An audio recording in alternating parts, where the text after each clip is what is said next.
Oh my god! It's a Twin Blades variant. There's a Maelstrom on the backside. Phantom's picking up more kills, finds Andrew as well. It's a triple. Oh, look at Tahaka.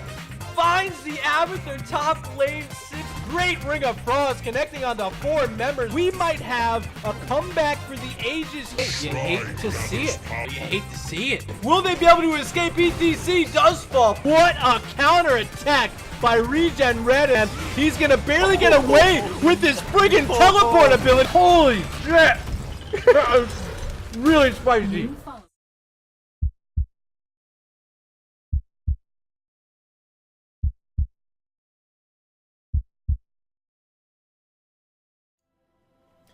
Ladies and gentlemen, welcome back to twitch.tv/MurdaRG. I'm your host tonight, MurdaRG himself. You can call me Murda though. And over here on my, I guess it's my left-hand side, or it's my right because my camera's reversed.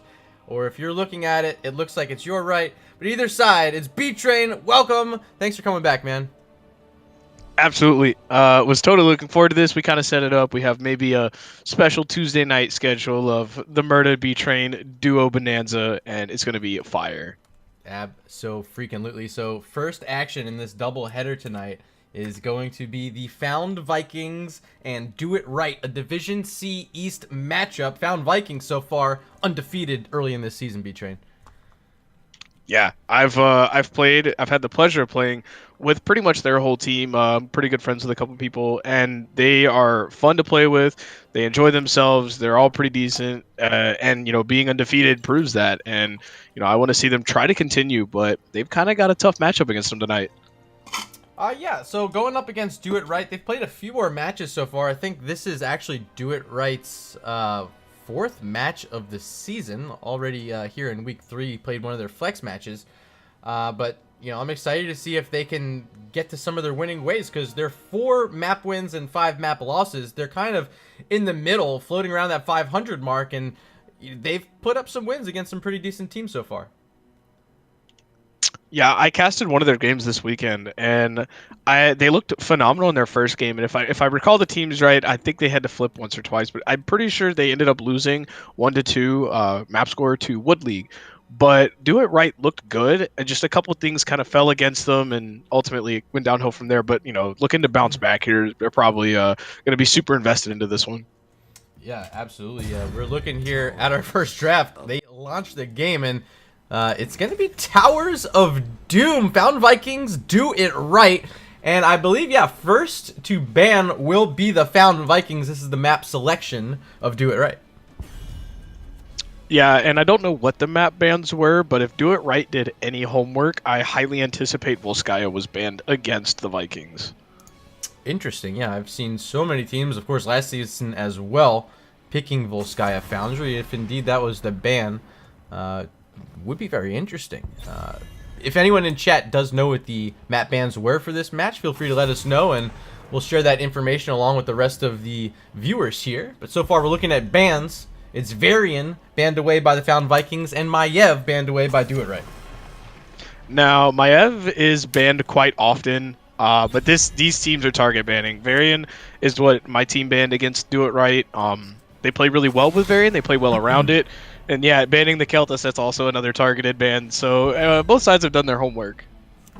I actually really like having you in here with a bit of information on these teams tonight, as we see Diablo grabbed by the Found Vikings with their first pick, grabbing a huge tank, especially here on Towers of Doom, where he's going to get plenty of value around those altars. Yeah, and with the Keltis banned out, as far as supports go for the Found Vikings, look for Stukov or a Alexstrasza to back that up. From their support, which is Sailor Sky, as we're going to see a Nubarak and Coffin Hitler picked right on up. Again, we've seen over the past couple of weeks, Btrain, you and I here together on our channel here checking this out, a Nubarak, Orphea, heroes that are being selected so much more frequently than they had been, have really started to cement themselves in this meta. Stukov, a hero who I recently heard the highest win rate among all supports in NGS, is going to be selected. They're going to pair it up with Alarak. What do you think here? Alarak's such a kind of a live or die on how good he can do with his telekinesis combos. What are your thoughts on the hero? So I wholeheartedly expected. I called the Stukov out. I said it was going to be Stu or Alex. I highly expected Alarak. I didn't think it was going to happen here. Alarak is one of the favorites of Contender. He plays well on the hero, and last time I casted them this previous weekend, huge shout out to Contender for going outside of your normal build and picking new talents. I hope you understand what I mean when you watch this. Anyone who wasn't there, we had a couple misclicks, and it was quite entertaining. Almost Legends Bell, thank you for the follow. I think that's Bilalos, if I'm pronouncing that correct, from NGS. Welcome. You casted one of my teams last week. Check that out. It was a lot of fun.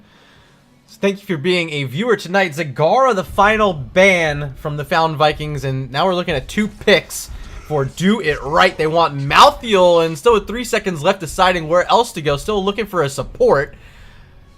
They're going to grab Junkrat instead, leaving that final pick to be their support. Yeah, and I look right now, and they are kind of squishy to a Diablo. Junkrat and Orphea, 2 heroes that really disagree with being CC'd, and Alarak, Stukov, and Diablo bring a lot of that.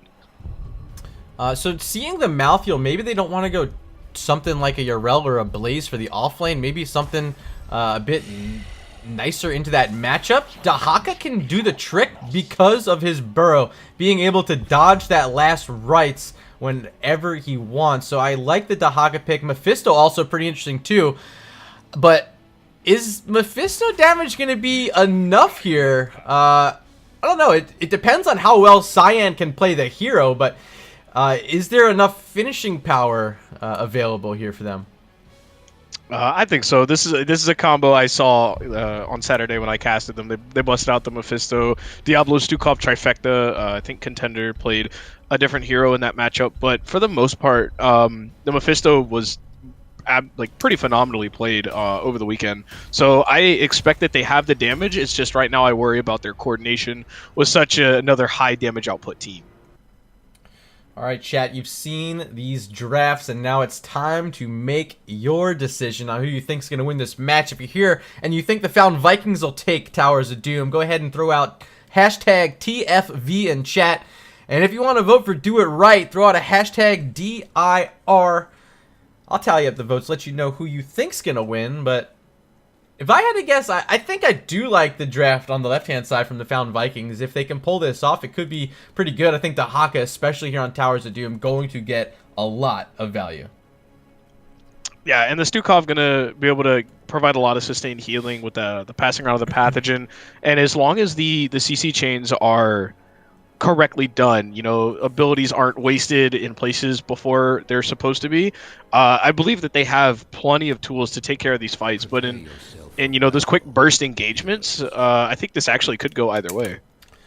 All right, sorry about that. I was writing one more thing in my book, and here we are. Game number 1, Towers of Doom. And over on the left-hand side, we got Cyan playing Mephisto. I see Dicky here on Dahaka. Pitum on the Diablo Contender playing Alarak. And rounding it out playing support on Stukov, it is Sailor Sky. They are the Found Vikings. And on the right, for Do It Right, we have up top on Malthiel, Hannibal in that solo lane, Lady Ronin on the Junkrat, Iceman on the Orphea, Ronin rocking out on Karazim, and Tantrum with the B-steps on the Beetle. Ooh, love the early game B-steps. Let's check out these level 1 talents on your screen right now. And still nothing from Karazim. There we go. He's going to go into Iron Fist. I was wondering if he wanted Insight for some reason, and I guess maybe waited for his team to just give him confirmation that they really did end up wanting the Iron Fist here. Yeah, getting that quick clear on the bottom and then stopping the rotation. They did deny maybe 1 or 2 minions. Nothing too substantial. So we are going to see the combo come out. Not going to get too much value, but Malthiel already starting to double soak here. Yeah, look at this. On a pale horse in between these lanes, just running around, getting the double soak. Something Dahaka cannot do this early in the game is Dark Swarm. Just not nearly powerful enough. Bottom lane, first blood. Mephisto down like that. Great job of CC from Tantrum, keeping in that Mephisto for the kill. Yeah, and like I said, you know, burst engagements, Stukov, if you don't have that pathogen out, with these CC chains and as much damage as they have, it's going to be hard to get that onto your target and hit that that detonation on your bio kill switch. So we'll see if they can communicate that and maybe try to thwart off some of this aggression here in the future. Both teams looking at their sapper camps. Going to be picked up first by Do It Right. A little bit late here for the Fountain Vikings, but doesn't look like they're going to be contested. Crib, I see you down in chat. What's up, my dude? Thanks for stopping in tonight. But sappers from Do It Right, I think these have potential to connect. We'll see if they pull their Stukov over and are able to silence them before they run in. But no, Sailor Sky not going to be able to throw that down. So all three pumpkins end up hitting that wall and the tower and actually destroy them. Good job there by Do It Right. Yeah, during that camp timing, due to the fact that their camp clear is kind of suspect, as we are going to see the Junkrat mine hit, Contender going to hopefully get out here safely. Due to their slow camp clear, they missed an entire wave of XP middle, like not even getting a single minion, I don't think. So that kind of looking at these XP differences right now tells the tale. Orphea in trouble, getting silenced by Alarak as Iceman, able to queue himself back, and now it's Diablo the one looking like he might fall. The supporting's there by a kill switch from Stukov, keeping his team alive, and so far no kills in this exchange down bottom. Ooh, big double combo by Contender on the Alarak, barely escaping, trying to dodge the Archer minions. That was close, but no cigar. As Mephisto's sitting on 7 stacks for that skull build at 1. So when that comes online, looking to do substantially more damage and have more cooldown reduction. So Alter is spawning. Instead of trying to cap that bottom one, looks like the Fountain Vikings were looking for a kill. So check out Anubrak starting the channel. Telekinesis interrupts from Contender, but he has to back out. Took a lot of damage there from an Iron Fist Charism in his face. Now moving back in with Diablo. The Fountain Vikings trying to re-engage here down bot. Yeah, we're going to see the silence come down from Stukov, leaving him a perfect boot to the Junkrat as PJ Tim taking lots of damage. Hannibal's putting the mark on Sky up there in the top, and I think if you're the Vikings, you got to just pull out of this one, which they didn't even get the cap of their top altar either. They brought the Global down too early. Yeah, this is a really long extended fight. Still no kills. Charism doing a great job just dashing around from target to target, teammate to teammate, making sure no one's falling. Now actually starting the channel is Ronin, but another interrupt comes out from Alarak, making this an even more interesting fight over this objective. Yeah, they have impeccable sustain as far as like poke, but they're winning or they're losing the damage battle until now. Stukov gonna get the spine launcher value. Hannibal does fall. Contender in the bottom, silencing Charism, but auto attacks don't need any ability usage. As it looks like now, Do It Right has to back out. Yeah, they gotta back this out. There's the channel coming through from Cyan on Mephisto. Ends up being 2 altars for the Fountain Vikings, just 1 for Do It Right, making this a 4-point lead and almost level 7 for both teams. Junkrat in trouble, flipped over by Diablo, and PJ Tim says, ha ha ha ha ha. Junkrat can't detonate that mine if he is passed, so good recognition there. Junkrat stepping up too far to try to protect that camp and ultimately making him pay for it, as we're going to see Dahaka split back off and try to match this double soak from, Malthael. Sappers connect on the bottom side again here. This time for the Fountain Vikings. They were able to steal those away, now working on their own camp on the left-hand side of the map there. They do grab that, but I want to talk again. Hannibal doing a great job keeping his team in this one, double soaking with Malthael, and has kind of made Dahaka look like half a champion compared to what he's been doing. But I think once level 10 comes, we're going to start seeing a completely different story. Dahaka's going to have more tools with that isolation coming into team fights. And Malthael, although I think is a great pick, especially into double warrior comps, might struggle here with the Dahaka on the other side. As we do see this fight down bottom, there was a pretty decent attempt to kill. Oh, wait, they get him again. Carries him in trouble. It has the dash right on out, Btrain. Yeah, I think these fights look a lot different once 10 hits, like you said. And now we see the XP differential, even though Malthael wins the double soak, is in favor of the Found Vikings. I mean, Malthael becomes interesting, too. Does he go Durance of Hate? I mean, I don't really know what he's going to want to do. Alarak's going to fall there. Objectives active. That's actually pretty big. You see Malthael making the movement down. Dahaka still waiting up top with the brush stalk. And here he comes in that left bush right next to Hannibal. Isolation could be first, or the drag does get the drag. Hannibal in trouble, but not nearly enough damage right now. Still without their Alarak and just relying on Mephisto to do some work. But he's split from his team. Look at Cyan all by himself up here on the top side of this fight. Perfect zoning here by Tantrum, making sure they have no damage right now.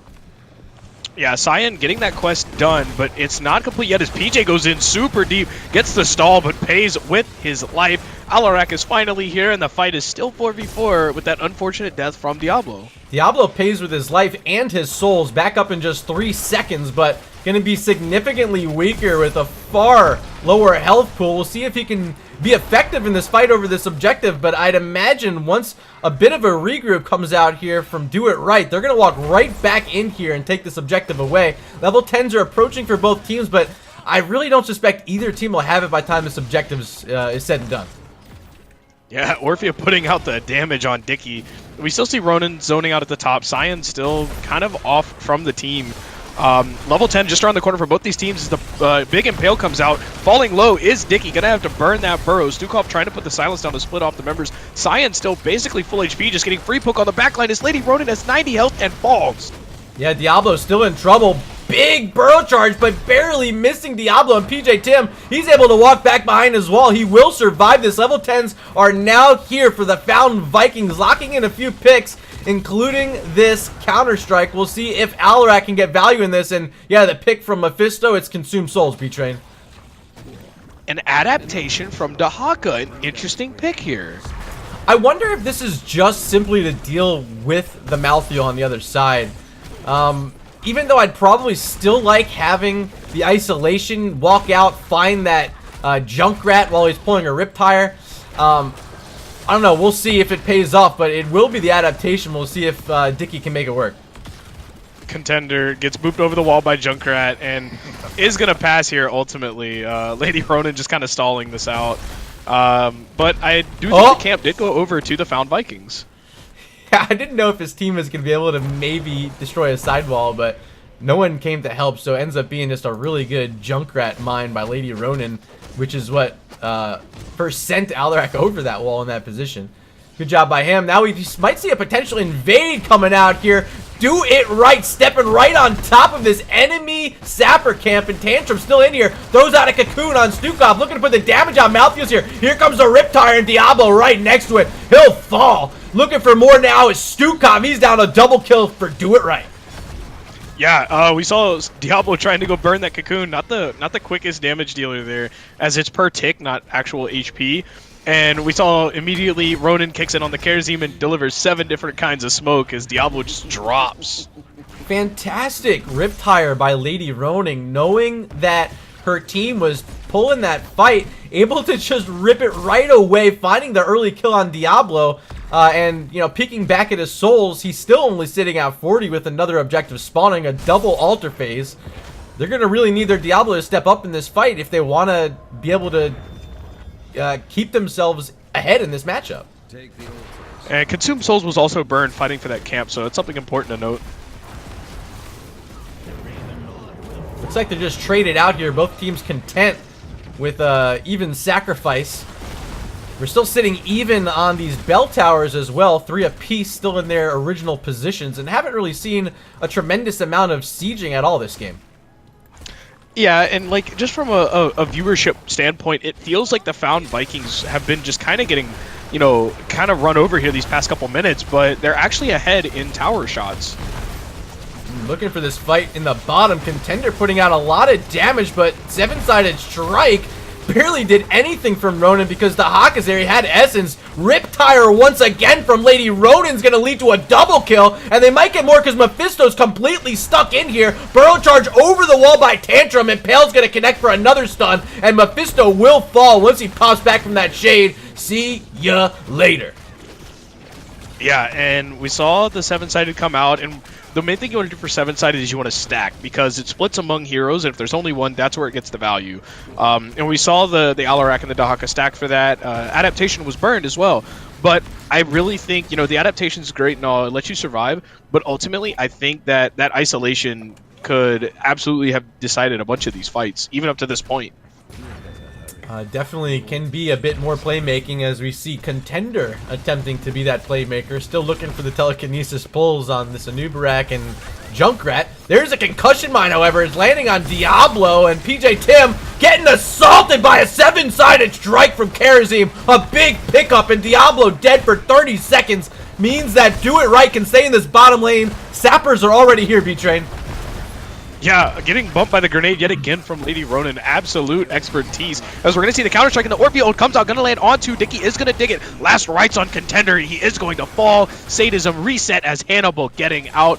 2 for 0, and here comes the Riptire. Riptire might be burrowed by Dahaka. Doesn't actually need to be. Had plenty of health with the adaptation that was...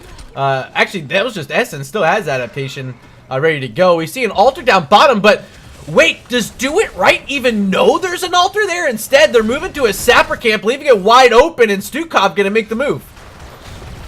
Yeah, I'm not sure if they didn't know or if they were just getting greedy and attempting to get this fort before, as we do see the lit coming out onto Iceman. They do get the altar captured. Now Stukov's got to get out of dodge here before everybody collapses. I mean, I hate to say it, but look at the scoreboard. 11-4 in kills, and you're down by 12 core shots. How could you not be prioritizing the altar in that situation? I don't get it. And now they might even pay with an Orpheus. Diablo's going to charge in, but Iceman able to quickly walk away as that cocoon dropped out by a Nubarak. Will keep Orpheus alive. Yeah, and I'm not sure if Consumed Souls received a lot of value in the last usage of it. Being used probably 40 seconds ago. Is Diablo going to go in, get the charge, going to get the souls, going to get the flip onto Tantrum. Iceman stepping up super low. The lightning breath coming out is going to kill Orphea, but 7 different kinds of smoke hitting PJ on that Diablo, taking lots of that HP away. Malthael coming in to get this pickup with last rights perhaps, but ultimately going to choose to get out. Maybe. Oh, I don't know. Hannibal's going to be stuck here. Cyan looking right at him with Mephisto. Here's going to be the pull from Contender. Great! Oh, Hannibal, maybe the play of the game for Do It Right, just popping that cleanse on himself, keeping himself alive. I'm surprised he was able to pull that off. Nice play. With inevitable end, escaping what seemed to be an inevitable end in death. Absolute fantastic job waiting for that. And I think maybe Contender waiting on it as well, thought it wasn't going to come, and then, you know, right when everybody was like, hey, here it was. Level 16, though, is online for Do It Right.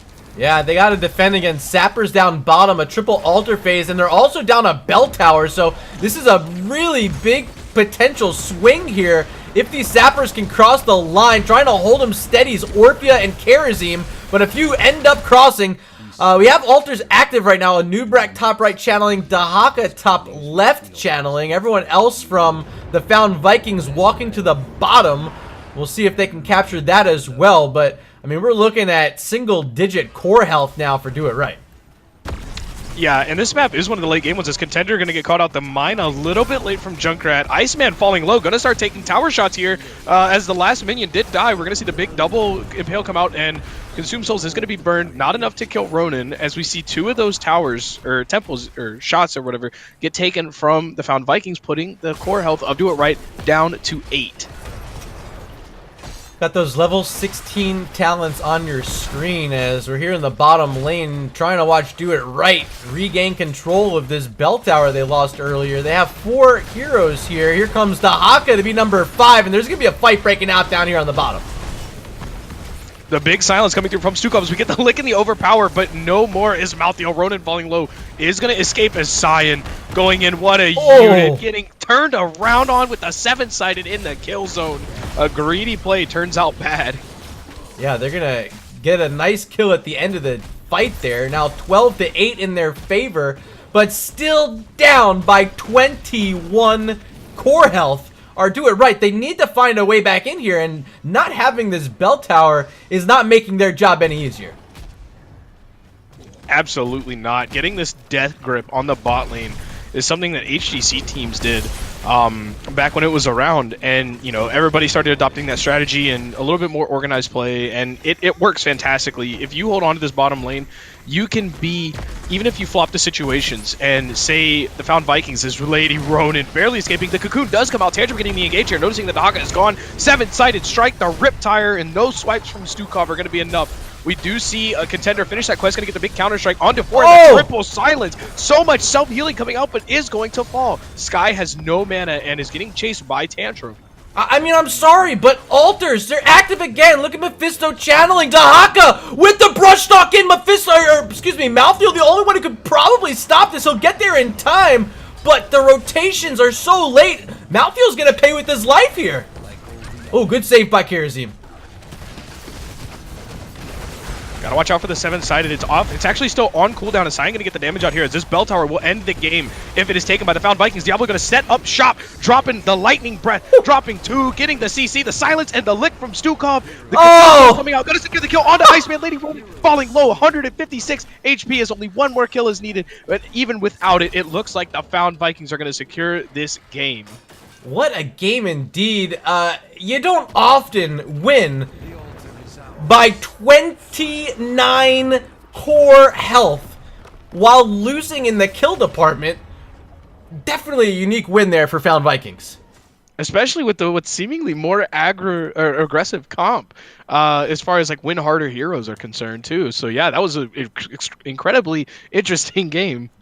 I mean, the fact that they won by 29 core health, like, you'd think it was a complete blowout, but this game by no means was that at all. It was very close all throughout. In fact, our losing team had more kills than our winning team. So I have a lot of hope that we're in for a really great set here tonight, Btrain. Oh, absolutely. You know, like I said in that game, for the most part, until level 16s hit, it really looked like Do It Right had things under control, and maybe a play here or there that didn't go so well, but ultimately looked like they were going to kind of push that. And, you know, we saw in the end, like you said, 29 points is a huge margin for Towers of Doom. So I completely forgot to swap over to my match summary screen, so you probably got to see some cool background stuff there. That's fine. Here it is. Welcome back, stream. We're going to be, however, moving to a short break as we set up map number 2, get that lobby ready, so don't go anywhere. We'll be back with more Found Vikings and Do It Right next.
All right, we're back. I'm Murda. That's Btrain. We're with the teams in the lobby. I think they're pretty stoked to go. I'm going to throw the R out there for us, Btrain. Viewers on Twitch, thank you for sticking with us during the break. I see a few more of you have shown up, and I have to continue to say thank you for being a part of this stream. And yeah, the players are asking in the lobby. You can't see it, but they're asking me what the B stands for in Btrain. And for any of you who are wondering out there, I honestly don't know. Oh, It makes no sense. My name's Andrew, so the fact that my nickname's been Btrain since as long as I can remember makes no sense. But nonetheless. So we are ready to go, Mr. Booty Train. Hoping that these teams are ready. we are. It's going to be Infernal Shrines as our second map pick, and once again, the selection by Do It Right means the Fountain Vikings back on the clock with the first ban. Yeah, and if I had to go ahead and call something right now, I'm calling that if it doesn't get banned, we're going to see the Alexstrasza pickup from the Fountain Vikings. She's very strong on this map. We're going to see the Varian banned again. Want no Twin Blades shenanigans. Variant, excuse me, I just called you Variant. Btrain, do me a favor, keep them occupied for a sec. I need to fill up my water. I just realized I'm completely out. Thank you for stopping in, Jugger Rob, oh damn, A-Team streamers. We appreciate you being here, man. I'll be right back, though. Very well. Ladies and gentlemen, I now have control. This is my cast. I'm just doing it on the wrong channel. We're seeing Maiev going to be banned out again. Same 2 bans. That one took a little bit longer. As Infernal Shrine is one of those maps you want to emphasize the wave clear and the zone control, and ultimately you want to have that range damage. Asmodan, yet again, another repeat ban from the first game, and if anything is going to be similar, this last ban should probably be Kel'Thas from Do It Right, as it was in game number 1. And like I said earlier, as far as heroes that excel on this map, heroes like Diablo, Leoric, Alexstrasza, even we've seen a Ragnaros pick way back in the days. He could, hit that Rag Fort, you get to that 20, and Alexstrasza the ban. Ooh. You talked about Alex before, right? I did. I talked about her in the first game as well. It's one of Sailor Sky's more enjoyable heroes. So targeted bans on both sides means when you ban out an Alex, the Kel'Thas is free, which was the ban in game number 1, and the Fountain Vikings snatch it right away. And everybody's favorite voice line, Salami Assalamu Alaikum, is the Kel'Thas. He's here, Lord of Fire, ready to burn it down. I think I have some salami in my fridge. I should just pull it out and have some during the match.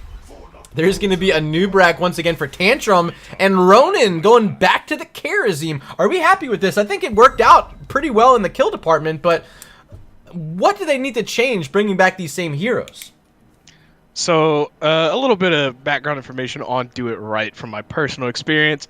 They are in no way, shape, or form afraid to bust out double support, as I've seen them use Kharazim as like a pseudo-solo laner and have a Rhaegar in your 4-man, which either you can flip that as well. Rhaegar, an aggressive support with wave clear. We see Diablo and Stukov picked up again. But yeah, I wouldn't count out the double support possibility right now for Do It Right. And over on the other side, Diablo Stukov chosen once again for the Fountain Vikings. We talked about Stukov game 1, about how he is a top win percentage support here early in the NGS season across all divisions. Being picked twice and already winning game 1, Sailor Sky looked really solid on this hero over on Towers of Doom. Yeah, and we see the Alarak ban coming out. A little tip of the hat to Contender, banning the Maiev and now the Alarak. I want to see what they in turn choose to go to. I'm assuming it will be a gray main for Contender. Zag ban here. We are in Infernal Shrines, and I think Zag can get plenty of value, be a nuisance, and can be pretty decent as well in helping inside the shrines, picking up those skeletal defenders. So banned away. Now we're sitting back on the clock with Do It Right. They lock in a Rainer for Hannibal. Still 5 seconds, waiting to see if they want to go that double support or maybe just stick to something for the off lane for now. And it'll be Zarya, so quasi double support here. Yeah, pseudo support, no healing, but shielding to prevent damage, and looking to maybe set up some play make. And it's funny too because you look at Kel'Thas, And whenever people have bombs on them, you know they're going to receive damage, or even, the flame strikes for that matter. And Zarya, if she can get her shields out, can really just kind of free boost that energy up. And Zarya at high energy absolutely chunks. She has very respectable damage. Yeah, I'm wondering now, as we see Greymane and Blaze locked in as the final 2 picks here for the Found Vikings, but I'm wondering how Karazim's gonna do up against all these living bombs coming out from Kael'thas, where Karazim wants his team to group up so he can get that heal off. Kerrigan, our final pick on our best map, Infernal Shrines. This should be good. But can they do enough with the living bomb on them and stay close enough for that heals from Karazim? Yeah, and I was wondering, kind of what the intent of the Zarya was. You sacrifice some of your wave clear. Anub is an aggressive tank, and if Zarya doesn't get stacked on energy, she's not gonna, just take it away. And I think, with the Kerrigan pickup, after the Blaze is interesting to me. Blaze is one of those off laners. You can run him as a main tank. He is just such an absolute unit to get around. He's like a fridge. And he's got these huge stuns. He has slows. He controls auto attack heroes really well. He's got armor and then a bunker. Blaze is just a really hard hero to dive into. So I feel like I think if your Cocoon has any priority here for the side of Do It Right, I think it has to be Blaze. You heard it here first. I think that bunker will get a tremendous amount of value, especially once Kerrigan pops a Maelstrom. So we'll see how that works out here in game number 2 as we are loading in. Ladies and gentlemen, welcome to Infernal Shrines, and over on the left-hand side, we got your Game 1 winners, Contender on Greymane, PJ Tim on Diablo, sorry for mispronouncing that Game 1, PJ, Cyan on the Kael'thas, Sailor Sky playing the Stukov again, and last but not least on that brand new skin, it's Blaze, played by Dicky. Ladies and gentlemen, the Found Vikings. And on the right, for Do It Right, Hannibal on Jimmy, Lady Ronin on the Zarya, Tantrum on a Nubarak, Ronin on the Karazim, and sporting my favorite Kerrigan skin, shoutouts to R2E, by the way, Iceman on the Kerrigan. Yeah, by far that Diva skin, the best Kerrigan skin, I agree. I think there's a better mount to go with it, but, that's a topic for another day. Yeah, and you said when, Maelstrom comes out from Kerrigan, I put 5 on Ultralisk here. Ooh, spicy. I like it. Iceman already leaping in, looking for a combo. Doesn't get it that time. And here's the Kael'thas spread damage. The first kill of the game, only 35 seconds in. One on the board for the Found Vikings. And going into a dive composition with 3 dive heroes, and then Jimmy, who's got to be decently close. As Woo getting jebaited on the rotation is PJ getting hit by the pull, the stun, and death has been delivered. Iceman with ice in his veins. But like I was saying, with the dive composition, Kael'thas is going to do loads of work here with these living bombs. Yeah, loads of work, and I tried talking about it at the end of the draft there with the Karazim barely getting away, shielded by Zarya, moving back in now. A new Brack with that Burrow charge, just to make sure his team's able to get back. But yeah, I was talking about it at the end of the draft, about how Karazim, he just wants you to stack. And that's exactly what Kael'thas wants too, so I just don't know how they're going to be able to manage it properly without accidentally spreading some of those living bombs. And the interesting laning rotation with Hannibal's Rainer in top lane, sacrificing a little bit of sustained damage in the 4-man, but Dicky is having a terrible time up here. Yeah, Jimmy Laner back in his lane here. Bottom lane is Cyan walking right past Karazim, played by Ronin, but not enough damage on either side to make this exchange interesting at all. Yeah, we're going to see Diablo getting engaged on mid a little bit. Just some tickle damage for the Lord of Terror. As with this early comp with the Kerrigan and the Anubrak and the Karazim, I would like for them to be a little more aggressive. Speaking of aggression, Anub goes in, gets the Burrow charge. Iceman not so ready to follow up. But I think you can't play this lane clear game with a Kerrigan composition. You really got to grab the bull by the horns early. You got to drive that thing into the ground. First Shrine just announced, 30 seconds away for that. Dead even XP. Both teams done a great job so far maintaining soak in all 3 of our lanes throughout our first 3 minutes of the game. We do see our first camp, bruiser camp rather, being taken on the left-hand side by the Fountain Vikings. Do it right, not looking at their camp at all, so this will be advantage top lane favoring our blue team. Zarya electing to go into the speed barrier, giving 50% movement speed to allies that get the shield. So whoever she puts that on has a very rapid engage or escape immediately thereafter.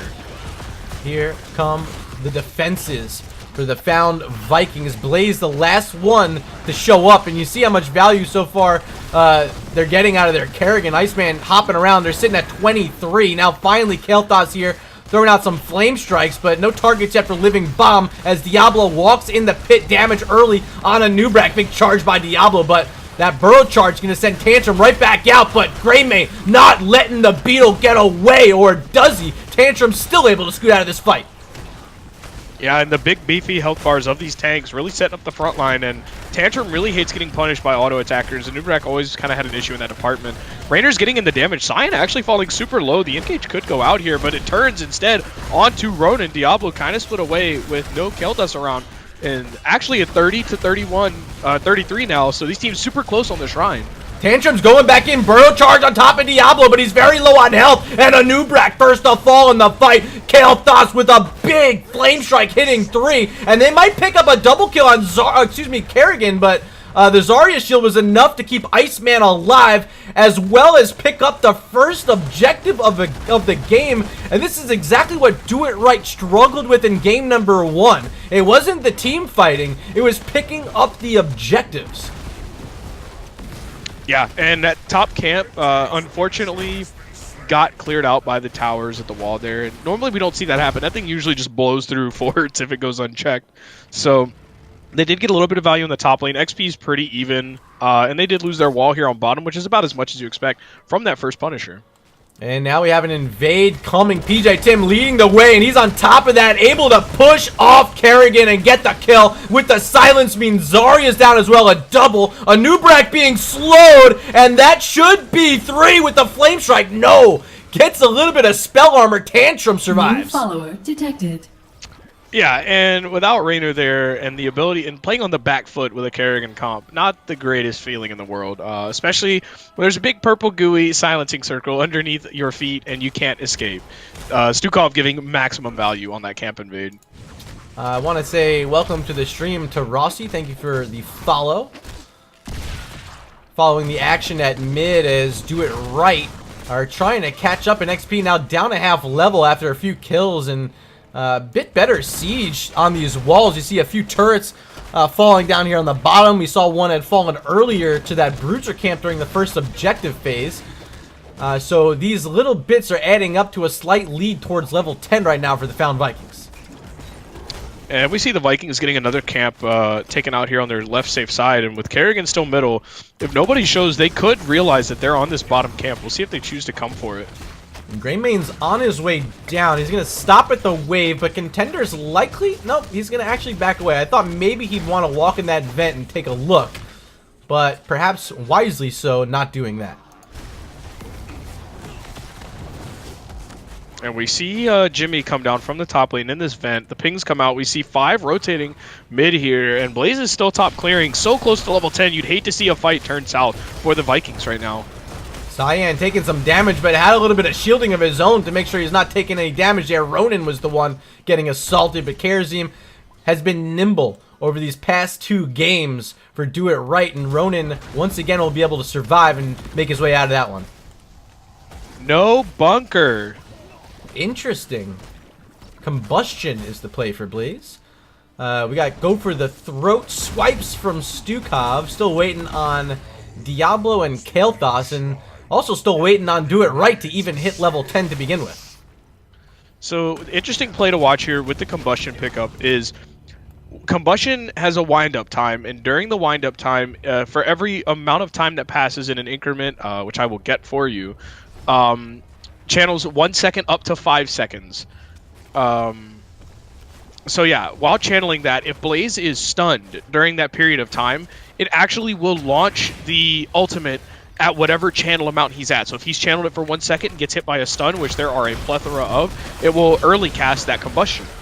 So it's not going to be the Ultralisk. Instead, Maelstrom is the play, and without Bunker, it should get a lot more value than I was projecting earlier on. But we'll see if Iceman can use it here. Still waiting for a fight to break out. Jet Propulsion was the first play, but didn't hit anything. And now the Gravitron locking in Dicky. A lot of damage coming out on Blaze, but he's got that combustion. He pops it and hits 4 heroes from Do It Right. And with the damage coming out, there should be kills. It's a double for the Found Vikings. Still looking for more, and it should be Zarya, who's surrounded by a sea of blue. See you later. Lady Rodin's down, and the triple kill is the end for the Found Vikings. Fire, brimstone, and blood all over the field. The combustion slows coming up huge, giving PJ Tim the amount of CC needed to just hit a raw APOC with no setup from Diablo himself. Actually an interesting synergy. I'm not sure if it was intended, but it worked. Yeah, pretty interesting, because you definitely get slowed enough. You said, like, was it 60% with the maximum? So walking out of an APOC can be pretty tough if you can connect with that sort of slow. It's kind of like having a mini earthquake underneath you. Yeah, absolutely. This Punisher, so strong. Those patented bubblegum jump ropes, as Btrain likes to call them, doing some damage on that fort. They're going to make their way all the way to the keep wall already, just 9 minutes into this one. Yeah, the bubblegum jump ropes are much more fearsome at the late game, as they do get a very decent amount of damage on this mid wall, actually getting one of the cannon towers and getting their top fort the entire time as well, with the top camp pushing. And like I said, if it goes unchecked, it does work. This is before level 13 here for the Found Vikings, getting aggressive on an enemy camp. They will be able to take it away because no Rainer nearby. Kerrigan also made the retreat up the top to help him out on a bruiser camp. I'm interested to see what the Cocoon target ends up being from the fights on out. I think the last one was kind of out of necessity, but if there is a specific target they have in mind, Graviton Surge, Maelstrom could be an absolute disgusting pairing with the right hero in the Cocoon. I mean, if they can pull it out, yeah. I mean, they even have 7-sided strike to add a bit more damage on top as well. Ideally, they get that on an isolated target that they're able to just destroy. But here we go, bottom lane, and without level 13s, that is a Gravitron, but no one throwing damage on top. Finally, we see the Hyperion come out as well as a 7-sided strike. First kill, though, it's Kerrigan down.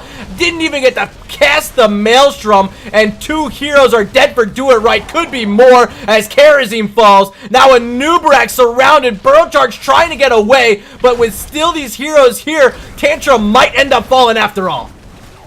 Yeah, and like I alluded to earlier, if you start casting Combustion, apparently Cocoon does the same thing.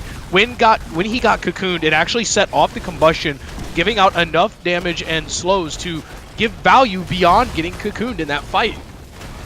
So I love staying here in this lane. They even have these Impalers right behind, just ready to throw at this keep, but with heroes respawning, they decide to back up even though their tank's not here. They're going to go ahead and make sure they can clear up top, maybe grab away another camp for themselves before this next objective phase. Yeah, and we talked about it last game, a kill advantage for Do It Right. Currently, the kill advantage is in the Found Vikings' favor, 11 kills to only 1. Wow, yeah, completely different story from game 1, as the Found Vikings are very close to getting their level 16 talents, which could end up being a full 3-level lead, and that talent tier being so important.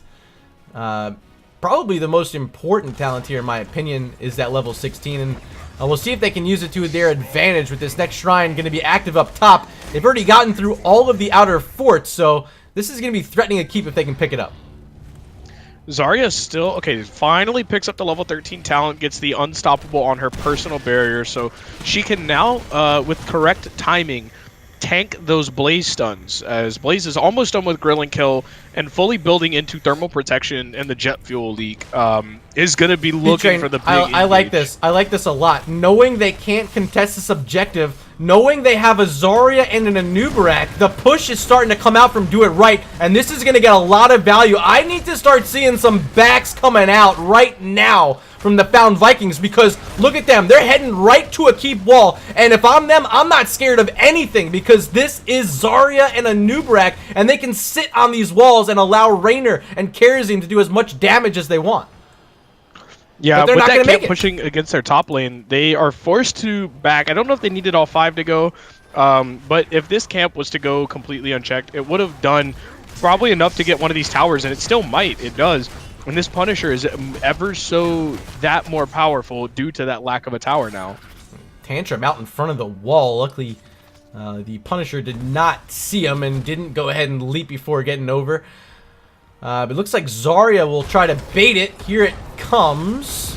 There it goes. Has that unstoppable, so it doesn't get stunned by this Punisher as the wall's down. Phoenix is out. Hyperion in response. Blaze is up front. Watch for Dicky to hit a jet propulsion and a combustion here. And he does. Hits on 4. APOC to follow. And Rainer's caught inside. Instantly deleted. First hero down. The Keep's down as well. And let's see if the Fountain Vikings can close it out right here. With one more kill onto the Kerrigan, getting hit by the stun, the lip, and the go for the throat reset from Contender. GG's coming out from Do It Right, and with that swift death of Kerrigan, this composition has unfortunately failed here, as it looks like game number 2 is going to go in. Oh my goodness, Tantrum. Nobody likes burned Beetlejuice for dinner, guys. Stop it. GG's. Well played. The Found Vikings remain undefeated. And my apologies, apparently I didn't update the score after game 1 that entire time. No one in chat wanted to tell me. So in fact, the score was 1-0 that whole time. And they close it out. 2-0 is the final score, with the Found Vikings going home the champs tonight. 15 kills, 2-1 in 14 minutes. Yeah, I mean, they probably were thinking about game 1 and how the team fighting didn't go their way, and they figured out a way to fix it, putting Cyan on this Kael'thas. You can tell why it was banned in game number 1, leading the way for all heroes in the damage department in both hero damage and siege damage. MVP there, game number 2, definitely goes to Cyan. Yeah, astounding play, and I think what once they started getting to that level 10, and each team had their ultimate, and the turnarounds, Blaze and Diablo able to do a good job handling those hard engages from Do It Right. And like I called it in the early game, I wish I would have seen Do It Right be a little bit more aggressive with the Kerrigan composition so early in the game. Let's see if we can hear Contender. Contender, can you hear me? Let me make sure I got you turned up. Can you try talking one more time? There. I don't Hey! remember what the talk was.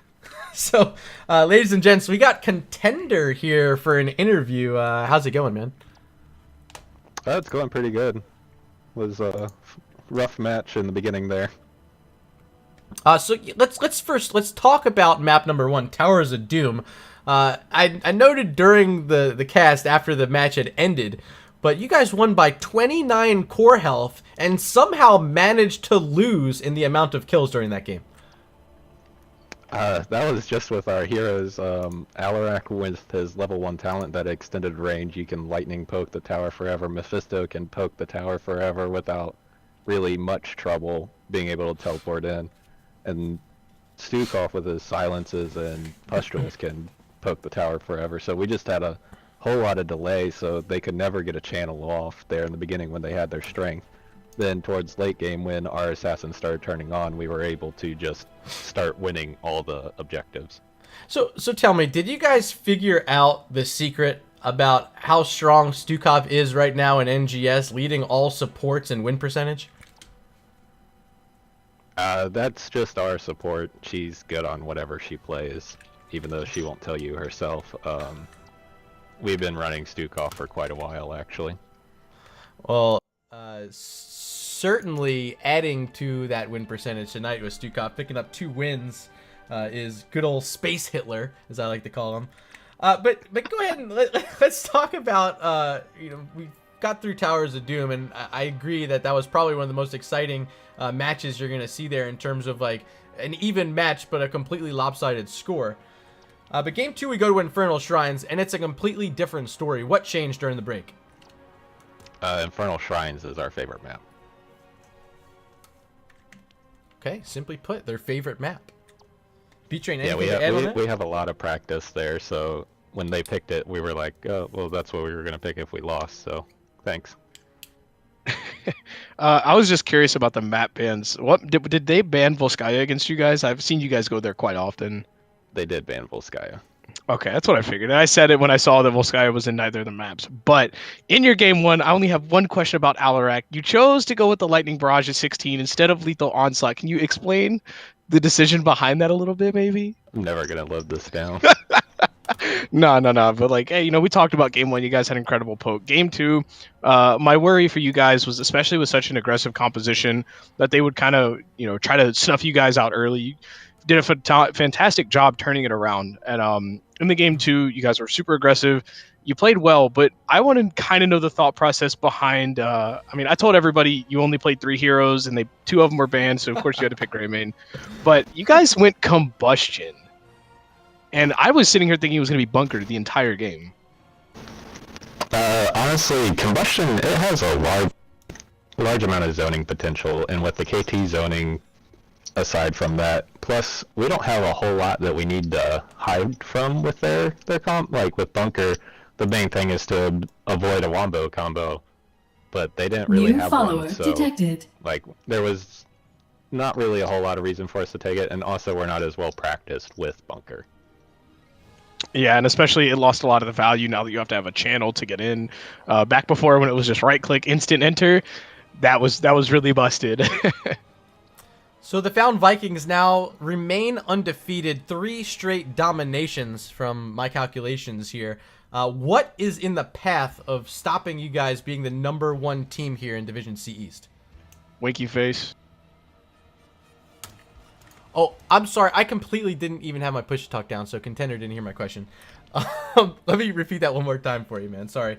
So, Found Vikings, now you're sitting 3 straight dominations here early in the season. 9 points, first place in Division C East. What's stopping you from remaining that #1 seed here throughout the season?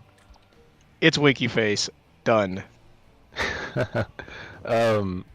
Honestly, we're trying not to pay attention to the score because we know it can be flipped on us very easily. I mean, not to call them out, but you can look at Lubu from last season that was like 10-0, just never losing a game, and then ended up in, I think, third or something place last season, even though they're up in Div B. So we don't want to count our chickens before they hatch.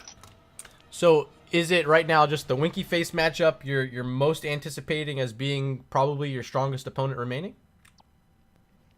Honestly, no. Dang. No, we're excited for. We're gonna be getting into some of the teams that we know more. Like we know Btrain from Winky Face, and we know a lot of people on Calculated Throw. So we're looking forward to those matches. They'll be fun because we'll be playing against our friends. Detected. But, really, we take every match the same. We don't treat any team differently. We do the same research, same play style, whatever. Whether they're a good can't team come or on not. Murda stream and talk about Division C East and not mention Regen Red. Come on, man. Oh wait, that's a team? Low key. Again, huge shout outs. Tonight was a great win. Proud of what I've seen out of you guys so far in this season. 9 points in the standings. As I said, good enough for first place. And these other teams, they should be the ones saying they're scared of you, if you ask me. If they want to be scared, they can be scared. Can you not just be like kind of controversial for one interview? Must you be so neutral? I gotta make your job hard. All right, well, Contender, before we let you go, we want to give you an opportunity for some shout outs. So the floor is yours. Just shout out to the team. I mean, we've come a long way from where we started, and we're doing great this season. So let's keep it going. And also, thank you for you two casting. It always makes it more fun when you have an audience. Absolutely, man. Btrain, any last words before we go? Not really. Just, oh shit, snap. Just one. Really just want to talk about, maybe a future potential matchup. I hope our deal still stands, Contender, for our future matchup. I'm not scared of any Goldian. What? Oh my goodness, Murder, you better pick that game up. It's gonna be lit. Oh, I'll You I'll know- try to get it if I can. I don't know if you heard, but Goldans can't cast if they're silenced. Oh, You can't silence me if I kill you. Sandwich I'll have Guy you in chat, run it in you fear. are more than welcome for this stream. It's been a pleasure. You guys over in Twitch, there's going to be more action coming later tonight. We're moving over to Division C West. We're going to watch Can't Counterpick Stupid versus Dive Hard. You don't want to miss it. That kicks off in just about 1 hour from now, 10:30 p.m. Eastern, 7:30 p.m. Pacific, right back here on twitch.tv/murderrg. You don't want to miss that. But for now, that's all we got. Head on over to Twitter and make sure you drop a follow at MurderRG and at Btrain704. You want to make sure you're following us to catch every single time we're going live. Make sure you hit the follow button here on Twitch, and if you head on over to YouTube there as well. We'll be back in an hour, and I'm excited to bring you some more Division C action. Until then, I'm Murda. I was joined by Btrain, and for this interview, it was Contender, the champions of tonight from the Found Vikings. We'll see you guys in just a bit.